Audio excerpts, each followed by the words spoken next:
Om Swastiastu. Assalamualaikum warahmatullahi wabarakatuh. Salam damai sejahtera untuk kita semua. Salam harmoni. Di sini saya Tegar Samjo Indra Laka dengan NIM akhir 32 dari Prodi Ilmu Komputer akan mempresentasikan tentang jawaban saya tentang brute force dan algoritma rekursif. Langsung saja pada bagian pertama, yaitu saya mendapatkan nomor yang ketiga. Yang permasalahannya adalah knapsack problem didefinisikan sebagai berikut. Diberikan n objek dan ransel berkapasitas K pada setiap objek yang memiliki bobot W, dan untung P. Tujuannya adalah menyeleksi setiap objek sehingga total keuntungan dari objek yang terpilih maksimal dan berat total benda tidak melebihi kapasitas ransel tersebut. Langsung saja pada pertanyaan pertama, yaitu apa makna 10 pada 10 knapsack problem. Jawaban saya yaitu 10 knapsack artinya suatu objek dapat dimasukkan ke dalam knapsack, yaitu objek yang dapat dimasukkan ke dalam misalnya ransel atau kapasitas yaitu 1, dan jika yang tidak termasuk atau tidak bisa dimasukkan ke dalam knapsack atau kapasitas atau ransel tersebut berarti dia 0. Pada pertanyaan kedua, yaitu buatlah sebuah program brute force untuk menyeleksi objek agar mendapatkan keuntungan maksimal. Menurut saya, untuk membuat sebuah algoritma brute force, ya kita harus mengikuti langkah-langkah dari algoritma brute force itu sendiri untuk menyelesaikan 01 knapsack problem untuk menghasilkan keuntungan maksimal. Dan langkah-langkah tersebut adalah sebagai berikut, yaitu pertama, tentukan semua himpunan bagian dari himpunan pada elemen N2. Evaluasi keuntungan dari setiap subset pada langkah yang pertama, yang pilih subset yang memberikan keuntungan maksimum tetapi bobotnya tidak melebihi kapasitas ransel. Saya akan mengikuti langkah-langkah dari algoritma tersebut, dan saya akan membuat algoritma tersebut pada poin C, yaitu dimana poin C merupakan periksalah kebenaran dari algoritma yang saya rancang. Maka saya juga akan membuktikan sekalian merancang algoritma saya dengan menggunakan pseudocode dan bahasa Python. Ini merupakan pseudocode yang saya buat di mana saya mengikuti langkah-langkah. Yang pertama, di mana saya menganalisis prosedur parameter yang ada, yaitu profit, weight, dan capacity atau kapasitas. Saya membuat perulangan 2 pangkat n kali. Saya membuat lagi perulangan n kali, dan saya membuat kondisi jika weight melebihi kapasitas atau profit, maka dia tidak termasuk ke dalam subset dan akan memberhentikan perulangan tersebut. Dan saya membuat lagi jika weight itu lebih kecil atau sama dengan profit dan kapasitasnya, maka kita sudah mendapatkan maksimum profit tersebut atau dia termasuk ke dalam subset. Langsung saja kita lihat di bahasa Python saya yang telah saya buat, yaitu dimana seperti pseudocode atau langkah-langkah dari yang kita bahas tadi. Yang pertama-tama saya menganalisa terlebih dahulu variabel n sebagai jumlah objek atau himpunan yang ada, dan variabel max profit. Saya juga telah menganalisa parameternya, yaitu P sebagai profit, W sebagai weight, dan K sebagai kapasitas. seperti yang saya jelaskan tadi, saya membuat perulangan sebanyak 2 pangkat n kali yang akan mengecek semua kemungkinan subset atau kombinasi objek dari setiap objek-objek yang ada. Lalu saya membuat lagi perulangan n kali untuk iterasi pada setiap objek-objek yang ada. Dan saya membuat kondisi jika objek tersebut termasuk dalam subset, maka dia akan menambahkan nilai keuntungan dan beratnya ke variabel profit dan weight atau termasuk ke dalam subset. Dan saya membuat lagi setelah perulangan kedua itu selesai, saya membuat kondisi pengecekan apakah total berat subset tidak melebihi kapasitas ransel dan total keuntungan yang lebih besar dari max profit. Saya kembali lagi membuat kondisi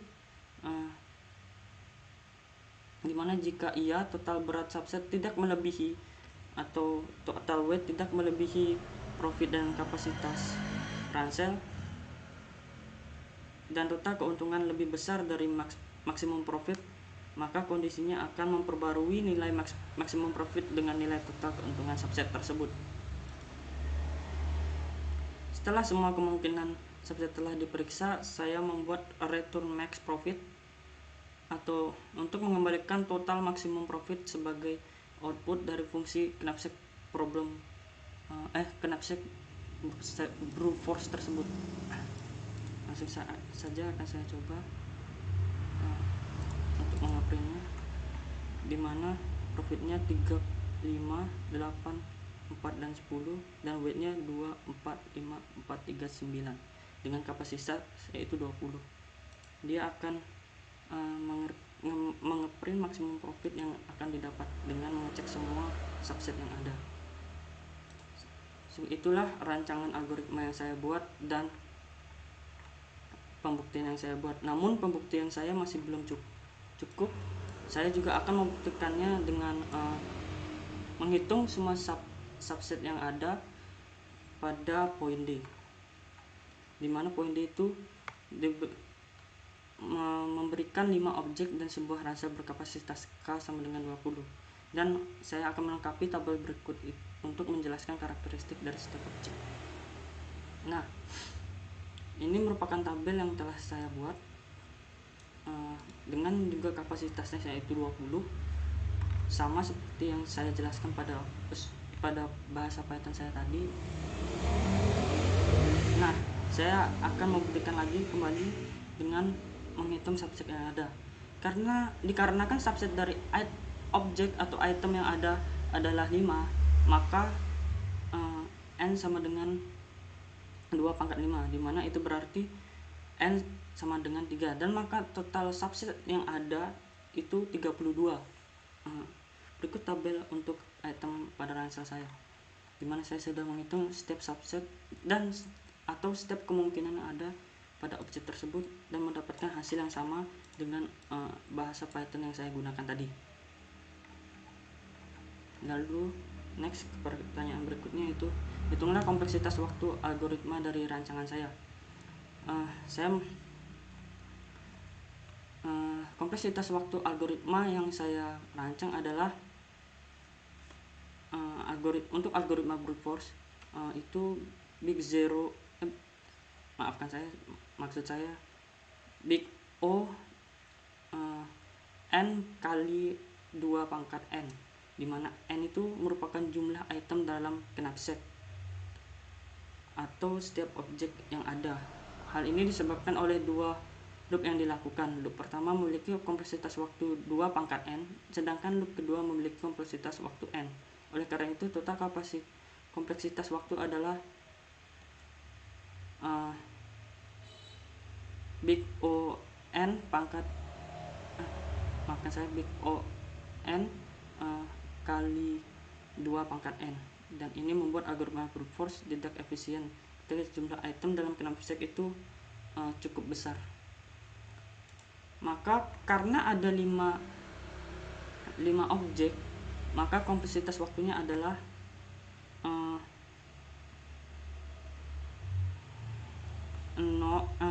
big 0 5 dikali 5 pangkat 5 pangkat 2 pangkat 5, yang berarti dia adalah 5. Lanjut pada kebagian yang kedua, yaitu recursive problem.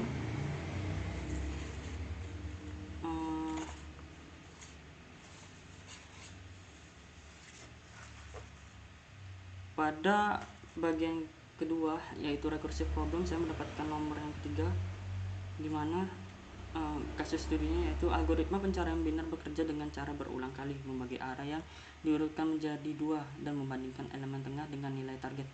Jika elemen tengah sama dengan nilai target, maka algoritma mengembalikan indeksnya. Jika elemen tengah lebih besar dari elemen target, algoritma mencari bagian kiri array. Jika elemen tengah kurang dari target, algoritma akan mencari bagian kanan dari array. Algoritma mengurangi proses ini hingga nilai target ditentukan atau array kosong. Yang pertama adalah jelaskan apa yang menjadi input dan output dari penyelesaian yang akan Anda rancang. Input dari algoritma yang akan saya rancang yaitu pencarian biner adalah sebuah array yang diurutkan dari nilai target yang ingin dicari. Output dari algoritma ini adalah indeks dari elemen array yang memiliki nilai sama dengan nilai target atau min 1 jika nilai target tidak ditemukan dalam array. Nah, sekarang untuk pertanyaan kedua, berikan ide bagaimana algoritma tersebut dinyatakan secara rekursif. Menurut ide saya, membuat algoritma pencarian biner menjadi rekursif adalah dengan cara array menjadi 2 bagian, membagi array menjadi 2 bagian dan mencari nilai target di setiap bagian, sehingga algoritma nanti berhenti ketika array kosong dan nilai target ditemukan. Dan algoritma rekursif akan menginfinite loop jika fungsi tidak mengurangi input sehingga tidak menuju kasus dasarnya atau base case-nya. Saya tidak akan melakukan ini, sehingga dia akan terjadi infinite loop. Saya akan membuat algoritma rancangan saya pada poin C sama seperti sebelumnya, yaitu periksalah kebenaran dari algoritma saya. Dari episode saya yang saya buat, dimana saya sudah mengikuti langkah-langkah dari ide saya, dimana yang pertama saya sudah menganalisis variabel yang dibutuhkan pada baris pertama, mencari elemen tengah pada baris keempat, memisahkan array kiri atau low dan array kanan atau array paling tinggi pada baris 8 dan 10.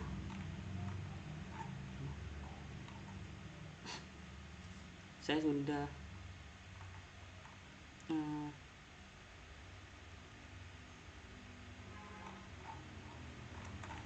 memberikan prosedur code-nya itu, dan saya sudah menganalisis untuk parameternya array target low, yaitu ada beberapa, yaitu array target low dan high.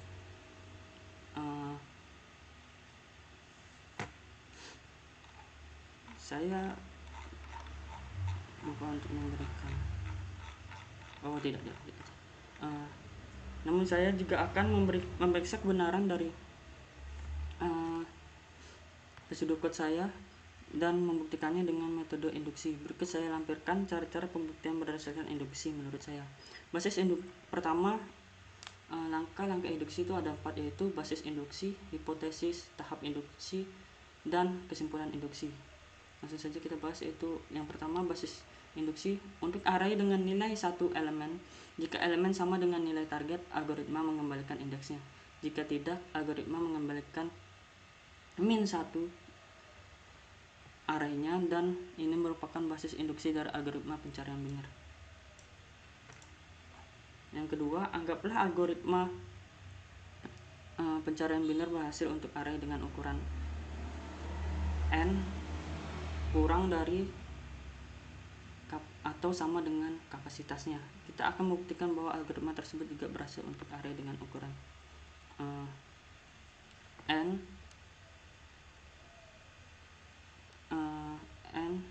sama dengan k plus 1. K bukan merupakan kapasitas. Lalu saya akan melanjutkan ke tahap induksi, yaitu misalkan kita memiliki array A yang terdiri dari k plus 1 elemen dan diurutkan secara menaik. Misalkan elemen tengah A adalah array mid, jika array mid sama dengan nilai target, maka algoritma mengembalikan indeks mid. Jika tidak, terdapat dua keuntungan, yaitu maksud saya dua kemungkinan, yaitu jika array mid lebih besar dari nilai target, maka target harus berada di bagian kiri array. Oleh karena itu, kita dapat menggunakan algoritma pencarian biner pada sub array atau array mid, array 0 mid negatif 1. Berdasarkan hipotesis ini, kita tahu bahwa algoritma tersebut berhasil untuk array dengan ukuran k sama dengan mid negatif 1. Oleh karena itu, algoritma tersebut akan menemukan nilai target di sub array tersebut dan mengembalikan min 1 jika tidak ditemukan. Dan kemungkinan yang kedua yaitu jika a mid lebih kecil dari nilai target, maka nilai target harus berada di bagian kanan array A. Oleh karena itu, kita dapat menggunakan algoritma pencarian biner pada sub array. Berdasarkan hipotesis ini, kita tahu bahwa algoritma tersebut berhasil untuk array dengan ukuran k sama dengan n min mid plus 1 dan n mid negatif 1. Oleh karena itu, algoritma tersebut akan menemukan nilai di sub array tersebut dan mengembalikan min 1 jika tidak ditemukan. Maka kesimpulan dari induksi tersebut ialah dengan basis induksi dan hipotesis, kita dapat menginduksi bahwa algoritma pencarian biner akan berhasil untuk array dengan ukuran apapun. Untuk poin yang D, berikanlah sebuah array berukuran n di mana n lebih besar daripada 4 dan ilustrasikan algoritma pencarian biner rancangan Anda dengan menggunakan contoh tersebut. Baik, mari kita buat sebuah array dengan ukuran 2n di mana n kurang dari 4, yaitu arraynya adalah 1, 2, 3, 4, 5, 6, 7, 8 atau 1 sampai 8. Kita ingin mencari indeks dari elemen target, misalnya 5. Nah, saya sudah mengilustrasikan algoritma pencarian biner untuk array tersebut. Array awal adalah 1 sampai 8. Indeks pertama berarti 0 dan indeks kedua berarti 7 karena array dimulai dari 0. Maka algoritma saya akan mencari indeks tengah dari array 0 plus 7 lalu dibagi kedua yang sama dengan 3. Maka nilai pada indeks tengah itu adalah 4. Karena nilai pada indeks tengah lebih kecil dari target, atau target itu merupakan 5, maka kita cari pada bagian kanan. Karena dia di tengah, maka kita cari pada bagian kanan array. Bagian kanan array adalah atau array yang lebih besar nilainya adalah 5, 6, 7, dan 8. Array baru adalah 5, 6, 7, dan 8 dan indeks pertamanya adalah 4 dan indeks terakhirnya adalah 7. Lalu saya akan mencari lagi indeks tengah dari array 4 plus 7 dibagi 2, yaitu 5. Nilai pada indeks tengah berarti adalah 6. Atau di dekat nilai 5 dan 7. Tengah-tengahnya adalah 6. Karena nilai pada indeks tengah lebih besar dari 5, maka kita akan mencari lagi bagian kiri array. Dan bagian kiri array adalah 5. Array baru adalah 5, indeks pertama adalah 4, indeks terakhir dari bagian kiri array adalah 4. Saya akan mencari lagi indeks tengah dari array baru, yaitu 4 plus 4 dibagi 2 sama dengan 4, atau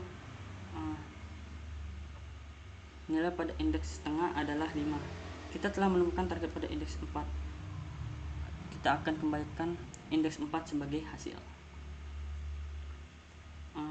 Untuk kemungkinan yang E, untuk poin yang E, hitunglah kompleksitas waktu dari algoritma saya.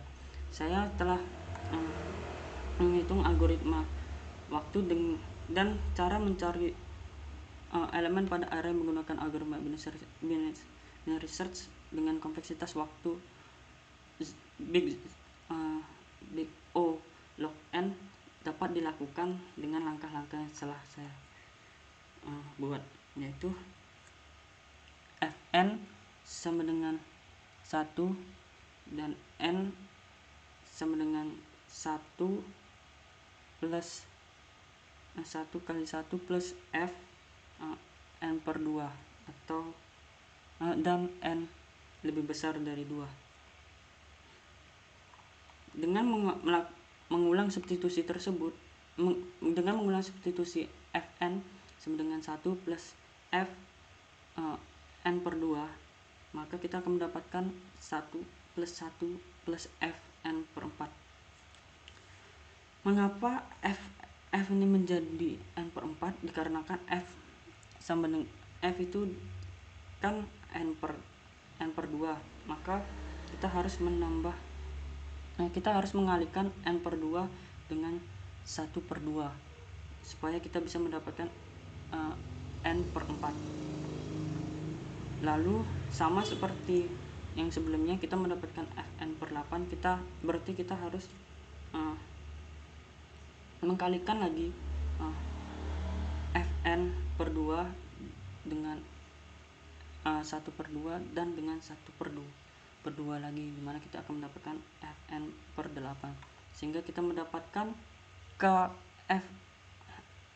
Fn per 2 pangkat K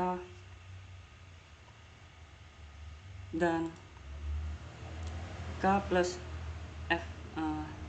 F1 dan K plus 1, dan kita akan mendapatkan log N plus 1 karena K adalah log N. Itulah bagaimana cara kita mendapatkan Big O adalah log N. Dari langkah-langkah di atas dapat dilihat bahwa kompleksitas waktu dari binary search untuk array dengan panjang N adalah benar, Big O log N. Dalam kasus ini karena panjang array saya adalah 8, yaitu 1 sampai 8, maka kompleksitas waktu yang dari algoritma saya adalah Big O log 8, dimana log 8 itu sama dengan 3. Jadi kita mendapatkan kompleksitas waktunya yaitu Big O 3. Saya akan mengimplementasikan algoritma tersebut pada bahasa pemrograman Python dan akan mencoba jalankan menggunakan beberapa input sederhana. Saya menggunakan Python sebagai pengimplementasian saya terhadap algoritma saya. Ini adalah Python yang telah saya buat, di mana saya telah mengidentifikasi parameter yang saya gunakan, yaitu ada 4. Yang pertama adalah array, yang kedua adalah target array, yang ketiga low array atau bagian kiri array atau array paling kecil, dan height atau array paling tinggi, nilainya paling tinggi, dan array bagian kanan. Algoritma ini bekerja dengan cara membagi array menjadi dua bagian, yaitu bagian kiri seperti yang saya sudah jelaskan dan bagian kanan atau bagian yang paling rendah dan yang paling tinggi. Ini pertama algoritma yang saya buat itu bekerja dengan cara mencari indeks mid yang merupakan elemen tengah pada array dengan menjumlahkan low dan high lalu dibagi 2. Jika nilai pada indeks mid sama dengan target, maka indeks tersebut dikembalikan sebagai hasil pencarian.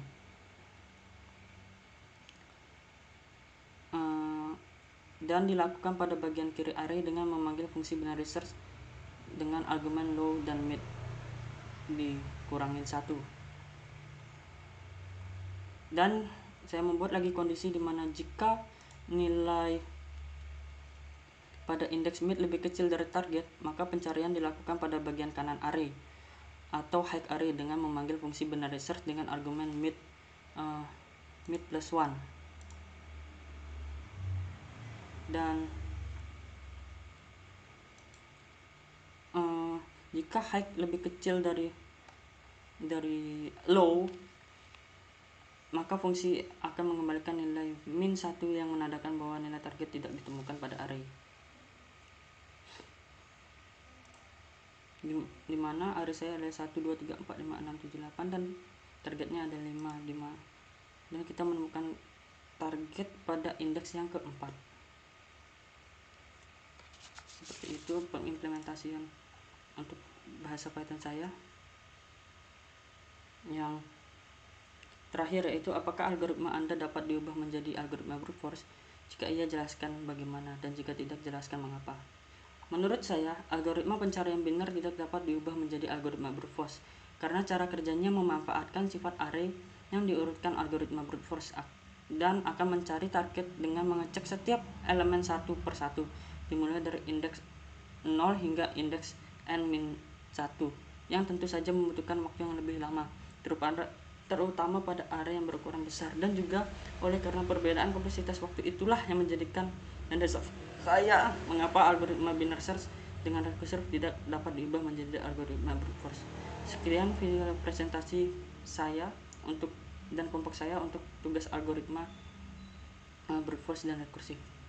Maaf jika ada penjelasan dan kata-kata yang salah. Terima kasih telah menonton. Wassalamualaikum Om Santi Om. Wassalamualaikum warahmatullahi wabarakatuh. Salam damai sejahtera untuk kita semua. Salam harmoni.